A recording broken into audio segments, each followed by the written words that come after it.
benarkah kebijakan Deddy Mulyadi itu hanya tren sesaat dan nanti akan ditinggalkan oleh masyarakat dan masyarakat tidak mau lagi menjalankan program-program kebijakan Deddy Mulyadi dikarenakan kebijakannya itu tidak berlandaskan hukum. Seperti contoh, pembinaan siswa nakal ke barak militer itu tidak ada landasan hukumnya, seperti yang dibicarakan oleh para pengamat-pengamat itu. Benarkah demikian? Itu akan sama-sama kita jawab di kesempatan konten kita kali ini. Yang pertama. Yang kedua, Deddy Mulyadi berkeinginan, punya cita-cita ingin membeli seluruh mata air yang ada di Jawa Barat. Kita akan membeli sumber-sumber mata air di seluruh Jawa Barat. Kuasai. Kenapa, Pak? Kapitalisasi. Suatu saat itu akan menjadi barang yang sangat mahal. Ketika sumber mata air sudah dikuasai oleh swasta dan diperjualbelikan, rakyat tidak punya akses lagi, maka air akan lebih mahal dibanding dengan BBM. Loh, ngapain dibeli? Emangnya selama ini kemana mata air yang ada di Jawa Barat? Ternyata mata air yang tersebar di wilayah Jawa Barat sekarang dikuasai oleh swasta. Bahkan swasta itu swasta asing. Jadi tanah Jawa Barat, kekayaan alam Jawa Barat sekarang dikuasai asing. Dan Kang Deddy Mulyadi berencana, bercita-cita akan membeli itu semua. Dua itu yang akan kita bahas pada kesempatan konten kali ini. Harapannya dengan ini semua, dengan konten-konten yang saya sajikan kepada kalian, kalian akan menjadi pendukung Deddy Mulyadi, bukan pendukung yang membabi buta, pendukung yang bodoh, tapi pendukung yang cerdas dan melek hukum.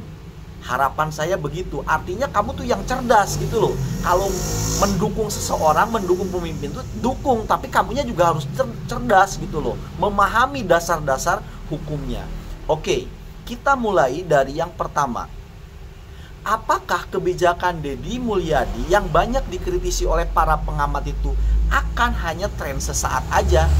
Jadi artinya si anak itu nanti ke depan udah nggak mau lagi, nggak bisa dipaksa-paksa lagi nih sama gubernur, ya kan begitu? Karena tidak ada landasan hukumnya.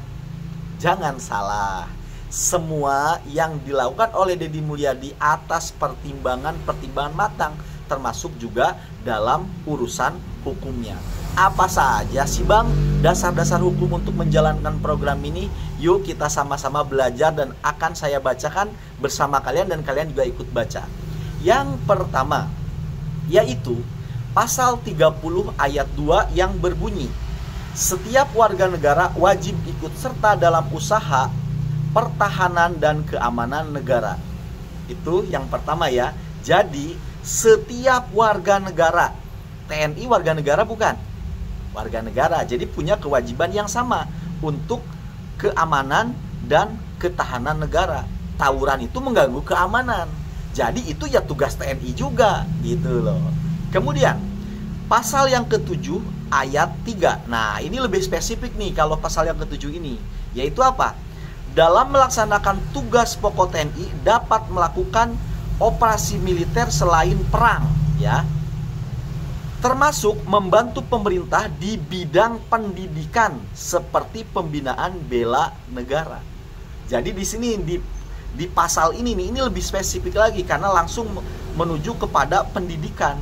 Jadi TNI itu diperkenankan secara undang-undang untuk membantu pemerintahnya apabila diminta. Nah, yang dilakukan oleh Deddy Mulyadi selama ini itu bukan permintaan TNI, tapi permintaan pemerintah Jawa Barat lewat Deddy Mulyadi kepada TNI. TNI wajib melakukannya, kalau enggak ya melanggar undang-undang itu TNI, begitu ya. Kemudian ini ada juga nih peraturan bersama Menhan dan Mendikbud 1-X/2011 tentang pembinaan kesadaran bela negara. Pasal 3-nya berbunyi, TNI dapat dilibatkan dalam kegiatan pembinaan karakter siswa. Jadi TNI kalau diminta untuk dilibatkan untuk membina karakter siswa wajib nurut. TNI wajib nurut kepada gubernur, kepada Deddy Mulyadi, dan anaknya juga kalau sudah ditunjuk identifikasi anak nakal dan harus dibina, wajib ikut. Kalau enggak, itu keluarga bisa terkena pasal ini. Paham ya? Kemudian Permendikbud nomor 19 tahun 2019 pasal 10 berbunyi, sekolah dapat bekerjasama dengan instansi lain termasuk TNI untuk penguatan pendidikan karakter dan pembinaan siswa. Ini ada berapa pasal nih? Ya kan? 1, 2, 3, 4, 5. Dan sebenarnya masih banyak lagi pasal-pasal yang bisa kalian tengok itu loh di sini. Jadi ini sudah kuat banget, ya kan? Gak bisa itu. Anak-anak misalkan, wah ini tren sesaat, nanti dia bisa nolak karena ini ada unsur paksaan, anak bisa menolak. Gak bisa. Lu melanggar undang-undang. Kalau lu nakal, lu tawuran, lu bisa diciduk, bisa dibina di militer. Kalau enggak, lu melanggar undang-undang di negara ini. Jadi para pengamat-pengamat, ya kan, yang ngomongnya kesana kemari, udah baca belum itu undang-undang tadi, ya kan? Jangan ngaco lu. Itu kita bicara tentang kebijakan ini. Nah, ini yang kedua nih. Ini terobosan yang ngeri kalau menurut saya, ya kan? Yaitu apa? Deddy Mulyadi akan membeli semua mata air yang ada di Jawa Barat.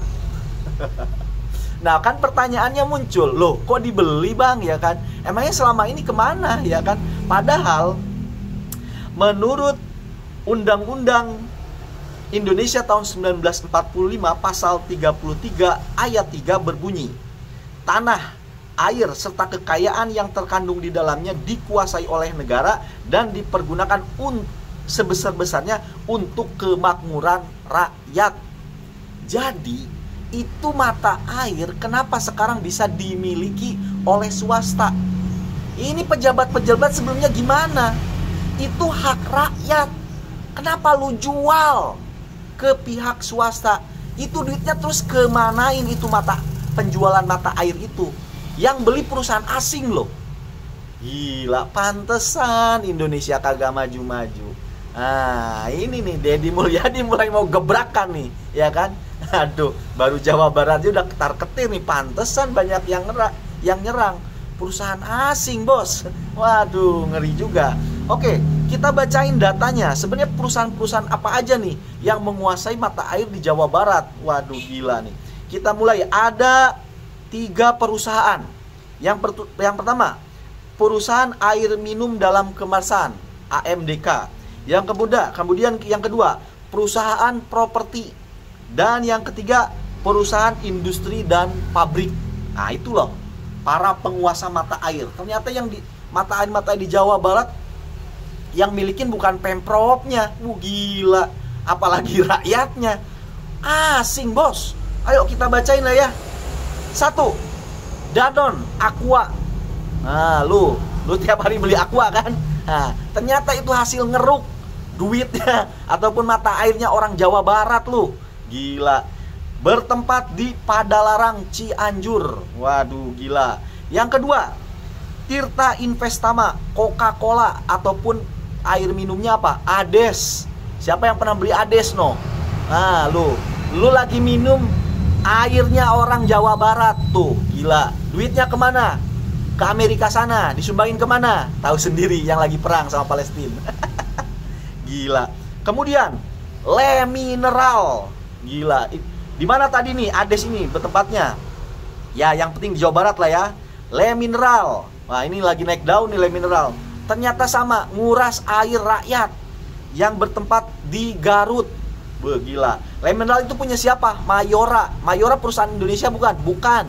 Kalau nggak salah itu perusahaan Jepang gitu. Gila, asing lagi dikuasain, gila lu. Nah, kemudian Nestle. Nah, ini Nestle dari mana nih? Amerika apa Prancis nih kalau nggak salah nih. Sama, bertempat di mana itu? Di Jonggol. Pure Life itu, minuman air mineralnya itu. Gila lo. Selama ini nguras airnya rakyat itu. Duitnya kemana? Ke pejabat-pejabat korup tuh. Gila lo. Yang kemudian, perusahaan properti Bukit Daun Resort yang ada di Bandung. Nah, itu juga menguasai mata airnya tuh. Nah, ya kan? Kemudian yang selanjutnya, Gedung Sate City. Nah, ini juga nih, ya kan? Kemudian sekarang dari industri dan pabrik, VT Indofood. Ternyata lu makan Indomie tuh, Indofood apa semua, airnya nguras, ya kan, air rakyat tuh dikuras, gila lu. Yang selanjutnya PT Perkebunan Nusantara, gila. Jadi selama ini nih air dijual, yang kita beli itu sebenarnya gratis harusnya, itu punya rakyat, itu seharusnya dijual sama pejabat-pejabat korupnya ini. Waduh gila nih. Lu rela lu ada pejabat yang mau mengusik ini semua nih, mau membenahi ini semua, mau dijatuhkan oleh para pengamat-pengamat abal-abal itu. Itu mereka pengamat-pengamat yang memojokkan kebijakan Deddy Mulyadi. Saya yakin itu kepentingan para pengusaha asing. Gila. Ayo terus berjuang demi Kang Deddy Mulyadi selagi dia dalam keadaan dalam koridor yang baik ya. Terima kasih karena sudah menyimak, semoga bermanfaat.